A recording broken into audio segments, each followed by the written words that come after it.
जब जब भी इस मुल्क के ऊपर बहरान आया और अवाम ने एतमाद किया मुस्लिम लीग पर और मियां नवाज शरीफ पर, उन्होंने तब इस मुल्क को जो है वो बहरान से निकाला। 99 में जब बहरान आया था, इंडिया ने जो है वो 5 एटमी धमाके किए थे और उन धमाकों के नतीजे में इंडिया जो है वो कह रहा था उस वक्त, हमारे जो बुजुर्ग बैठे हैं उनको ये आज से 20-25 साल पहले की बात है, इंडिया ने 5 एटमी धमाके किए और उसके बाद उनका वजीर दाखिला था LK अडवाणी।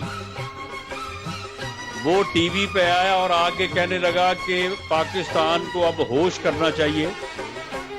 उन्हें ये सीखना चाहिए कि अब हिंदुस्तान के साथ हमारे साथ बात कैसे करनी है। किसको नहीं मालूम और क्या ये हकीकत नहीं है कि उस वक्त इस मुल्क का वजीर आज़म मियां नवाज शरीफ था, उसने पूरी दुनिया से टक्कर ली और इस बहरान से पाकिस्तान को निकालने के लिए इंडिया के 5 के मुकाबले में 6 एटमी धमाके किए और पाकिस्तान को एटमी कुव्वत बनाया।